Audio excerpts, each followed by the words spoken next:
Iran's Supreme Leader, Ayatollah Ali Khamenei, says that any attack on the country by the United States would result in a, quote, regional war in the Middle East. Now, speaking to a large crowd of supporters in Tehran on Sunday, Ali Khamenei said, quote, they should know that if they start a war, this time it will be a regional war. Al Jazeera reports that Khamenei stated the U.S. wants to devour Iran and its vast oil and natural gas resources. Khamenei called the recent anti-government protest a sedition that was similar to a coup. Following Khamenei's statements, President Trump responded on Sunday saying, we'll find out whether Iran's Supreme Leader was correct or not. Take a listen.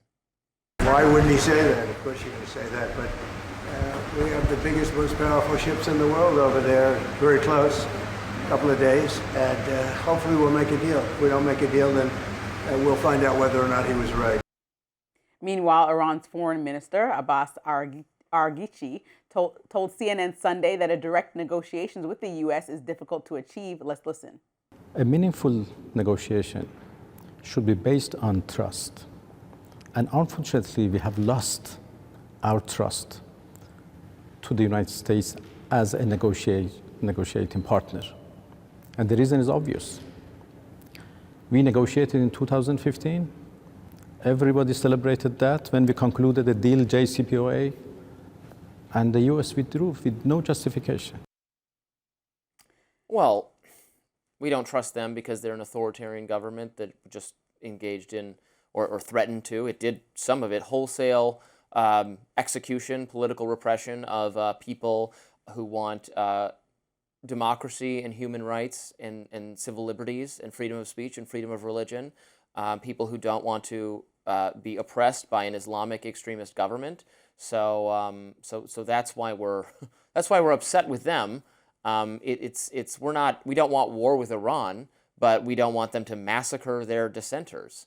And they're calling dissenters, they're calling legitimate political obstruction a form of treason against the government. Well, the government is illegitimate anyway because it's authoritarian, and authoritarian governments don't have legitimacy.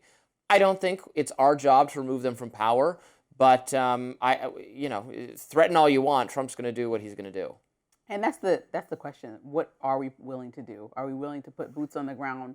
What is the plan? I think when you look at what's happening there, you're right. 7,000 people have been confirmed, almost 7,000. It's 6,000 and change have been confirmed dead by independent outlets reporting on what's happening over there. 50,000 people have been detained. And I'm not okay with that. We shouldn't be okay with that. That's fine, but it's questioning the president's plan attached to his motive. So he says that he wants to denuclearize the country, right? He doesn't want them to have nuclear capabilities, and that's fine. But he also wants to look for new leadership. This is a quote that the president said. How do we do that without putting boots on the ground? And we know how this looks in the Middle East. We know how this back and forth looks. So what's the plan then? Because he's not laying out a plan, but he's also not committing to putting boots on the ground. So what is the plan for the regime change? If that's what we really want, to see democracy in this country. I mean, sure, but they don't seem like they're willing to. And also, what are our true intentions? Like, the reason why last year we got involved in Iran was to support our ally Israel. Do we want to continue to push forward in supporting Israel? Is that the whole goal? Or do we care more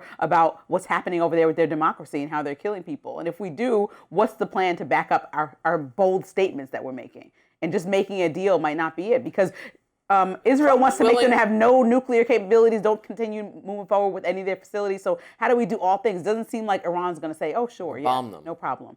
Okay, we bombed them once, we'll bomb them again. So we're just going to start a war with them, and that's what everyone has to be okay with. Well, we bombed them previously, and it didn't start a war. So maybe that's what we're thinking. And Nicolas Maduro didn't take the threat of action seriously enough, and look what happened to him. So something can be done. Just saying. Up next, Democrats are reportedly split on whether to support a DHS funding bill. Stick around for that in My Lens.